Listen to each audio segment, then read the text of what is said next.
Welcome to Occult Archives. You know, the place where we dive deep into the hidden stories behind some of history's most mysterious and, let's be honest, sometimes kind of spooky books. But don't worry, we're not about the cheap thrills here. Yeah, none of that over-the-top spooky music or anything. Exactly. We're more about taking a curious but, intelligent look at the real mysteries these books hold. Think of it like carefully unlocking a treasure chest full of knowledge. Uncovering those fascinating secrets inside, but without all the unnecessary drama. Right, from ancient grimoires with their forgotten magic to sacred texts that, well, kind of unlock ancient beliefs. These are books that have captivated people for centuries, sometimes even scared them a little, wouldn't you say? Oh, definitely. But that's part of what makes them so intriguing, right? Absolutely. And today we're focusing on something that has sparked tons of theories and, let's face it, a bit of good old-fashioned intrigue. Freemasonry. Freemasonry, always a fascinating topic. It is. For this deep dive, we're turning to the meaning of Masonry, unlocking the inner light of the Masonic path. We'll be pulling insights from a text simply titled Meaning of Masonry.pdf. So get ready to decode some symbols and uncover some hidden truths. Exactly. I'm sure many of you have heard of Freemasonry, maybe even seen some of the symbols or heard a few of the myths. But today, we're going beyond the surface, deeper than the rituals and the fancy outfits. We want to understand those fundamental ideas, the symbolism that's supposed to hold the key to this inner light that the text talks about. Right. So to everyone listening, think of this as our attempt to shed some light on this tradition, to figure out its core purpose, what it's all really about. A worthy goal, I'd say. So how about we kick things off by addressing some common misconceptions about Freemasonry? The text mentions that people often see it as just a social club or a charity with a bit of religion thrown in for good measure. Okay, so let's break that down a little. The text argues that this perception, while pretty common, misses the true essence of what Masonry aims to be. Yeah, it's like seeing the tip of the iceberg, but not understanding the vastness beneath the surface. Exactly. It even points out that a lot of Masons themselves might not fully grasp the deeper goals. There's talk about historical connections to ancient Egypt or those early Hebrew traditions. Oh, right. Those theories always seem to pop up. They do, don't they? But the text suggests these connections, if they exist, are really just a tiny part of the story. So we're not going to find lost Egyptian secrets in Masonic ritual. Probably not. And here's another point. The text makes it clear that Masonry isn't supposed to be a primary religion or even a replacement for one. Yeah, I've heard that misconception before. It's out there. It's true that there's a religious element in the sense that they acknowledge a supreme being, but the text is very specific.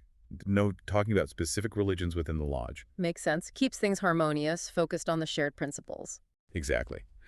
But this often leads to people thinking those teachings are just like extra stuff added on to your own personal faith.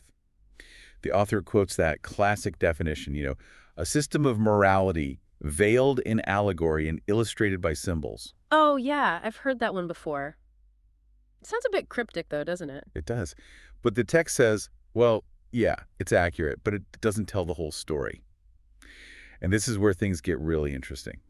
The text suggests that the core purpose of Masonry was to be an efficient initiating instrument. Initiating instrument sounds intense. Right. Basically a tool for deep personal transformation.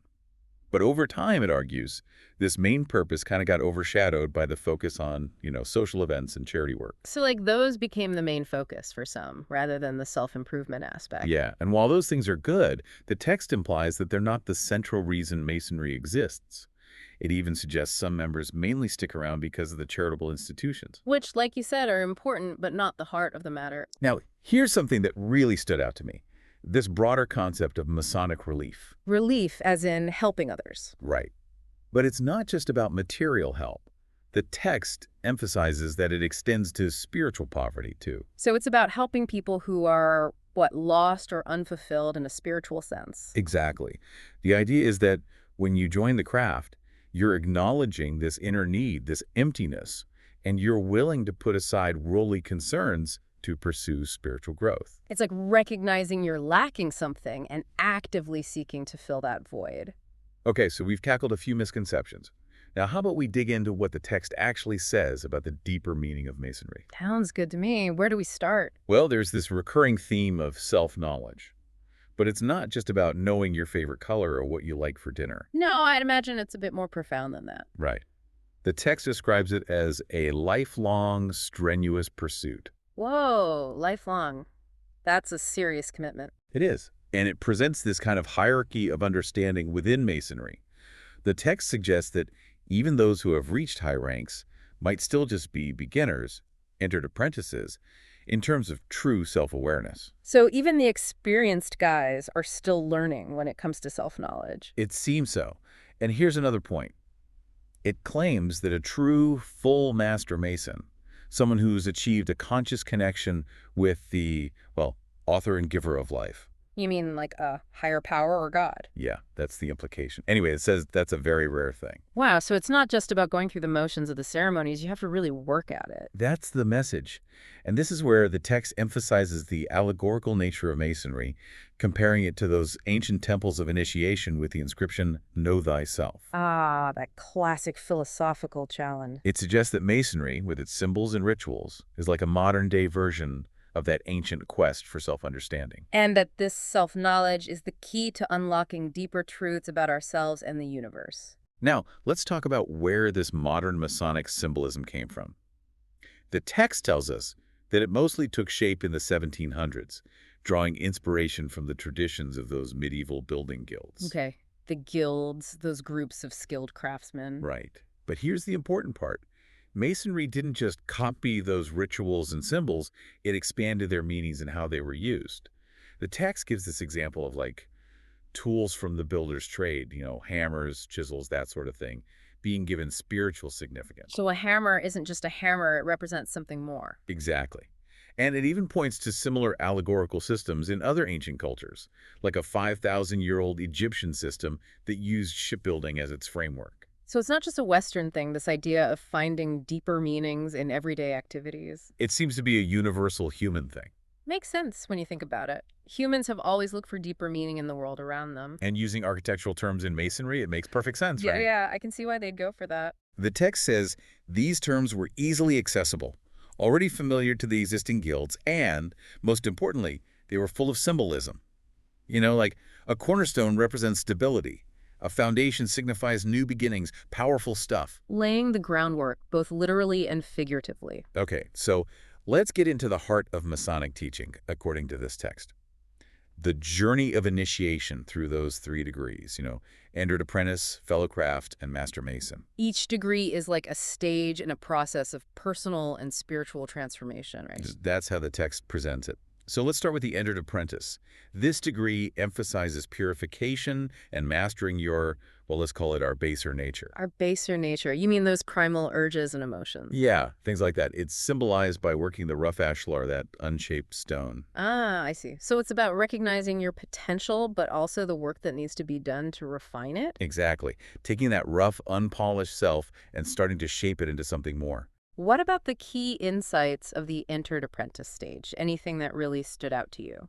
Well, the whole idea of a prior existence is pretty mind-blowing. The text says our souls were around before we came to this physical world. And that we assume material form our bodies when we arrive. Interesting. It is, and that's where the Masonic apron comes in. It's described as the badge of innocence and the bond of friendship, symbolizing our time here in this world. Right, that connection to the physical realm. And here's another cool thing. The text says those lesser lights of the lodge wisdom, strength, and beauty aren't some outside force, but qualities we need to develop within ourselves. So it's not about finding them out in the world, but cultivating them from within. Exactly. And through those qualities, the apprentice can understand the form of the lodge, which is essentially their own human nature as holy ground, like the foundation upon which to build a spiritual life. It's like saying that our own inner world is the sacred space where we do this work. Now, there's this mystical ladder that comes up too, representing all the different ways to reach spiritual enlightenment. And the text stresses love as the most important path. Love being the key makes sense. And it even draws a parallel to baptism, that first cleansing ritual in many religions, as the start of a spiritual journey. So like washing away the old to make way for the new. But what about the white gloves and aprons worn in the lodge? I've always wondered about those. Well, the text says they symbolize pure intentions, actions done with a clean heart. and the instruction for candidates to enter without money or medals. Right, like leaving behind worldly possessions. It's not just about that, though.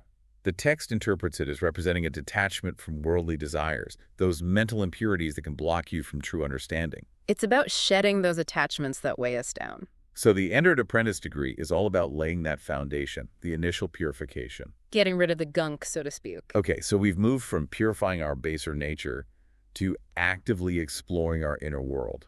Right, that's where the fellow craft degree comes in.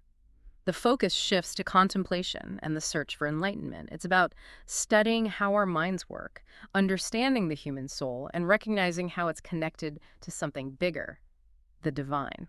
The text calls it a much deeper level of personal development. You're grappling with your inner workings, exploring mysteries, and diving into spiritual psychology. Sounds like a lot of deep thinking involved. Definitely. And then there's the symbolic discovery of a sacred symbol at the center of the lodge. It's supposed to represent the great architect of the universe, the ultimate creative force. The text connects the symbolism of working tools arranged in the shape of a cross to overcoming our lower impulses. He calls it the way of the cross. So it's like using those tools to shape and refine yourself, just like a craftsman would shape stone. And by doing that, you can transform that rough ashlar into a perfect cube. From rough stone to perfect form. It even points out how a cube, when unfolded, reveals a hidden cross. Interesting how those symbols connect. So what about the Master Mason degree? The text calls it that last and greatest trial. It's supposed to lead to the most profound spiritual insights and a symbolic death and rebirth. Not a literal one, of course. Symbolic, right. So what dies? The lower self, the part of us that clings to ego and negativity. Kind of like a shedding of the old self to make way for the new. Exactly. And the text really stresses that complete self-sacrifice and self-crucifixion are necessary for the soul to reach its full potential, to be raised in glory. There's a lot of powerful imagery here. The text mentions divine help, lifting the regenerated soul with a lion's grip, symbolizing that divine assistance in our transformation. And the triple tau symbol on the apron is linked to the Hebrew form of the cross and the 3 crosses at Calvary. Again, that theme of sacrifice and rising above our limitations. If you look at all 3 degrees together, what's the overarching message? Well, it's like a progression from our raw natural state as humans to a state of regeneration and perfection. This happens through purifying our physical and mental aspects, leading to a complete surrender of our old self. What's the end goal? To become a better tool for the great architect, to contribute to the improvement of humanity. It's like we're all working together to rebuild the temple of fallen humanity. That brings us to the core Masonic doctrine, the purpose as the text explains it. It starts with this idea of searching for something that's been lost within ourselves. Something we can rediscover through guidance, hard work, and perseverance. Right.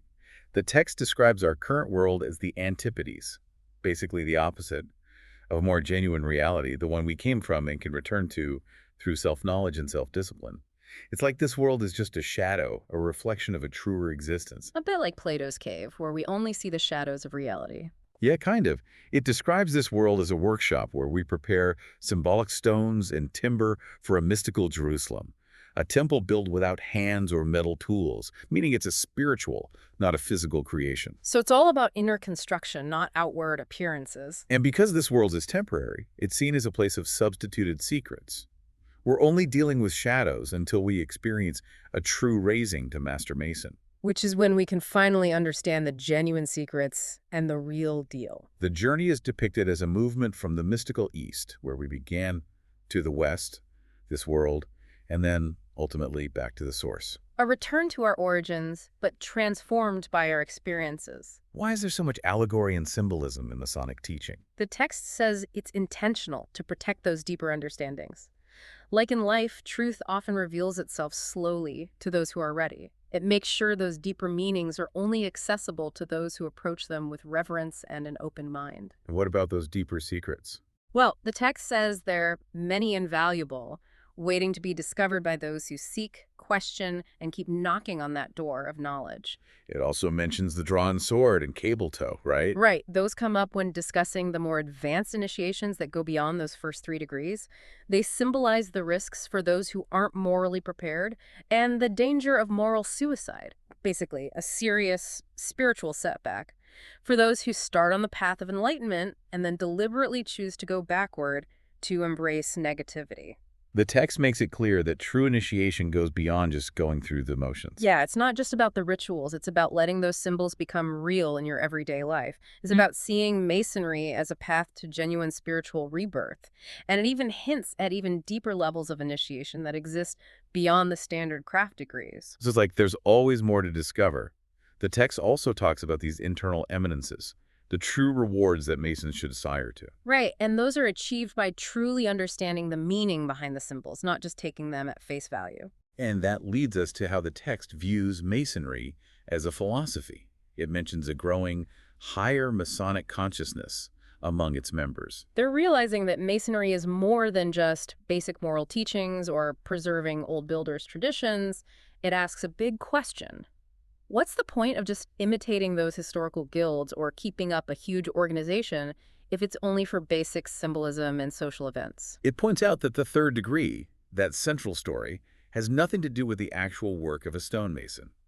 And while charity and social aspects are good, they're secondary to the main goal, initiation into those deeper secrets and mysteries. It's about going beyond the surface and finding the real treasures hidden within. And the text makes it clear that understanding the Masonic system is a gradual process. You need preparation and training. It's like anything worth learning. You have to put in the time and effort. It contrasts that superficial view of Masonry as just a social club obsessed with titles and positions with its deeper philosophical and spiritual side, which is expressed through those dramatic ceremonies. So it's about the inner journey, not the outward trappings. What are the fundamental questions Masonry is trying to answer, according to this text? The big ones.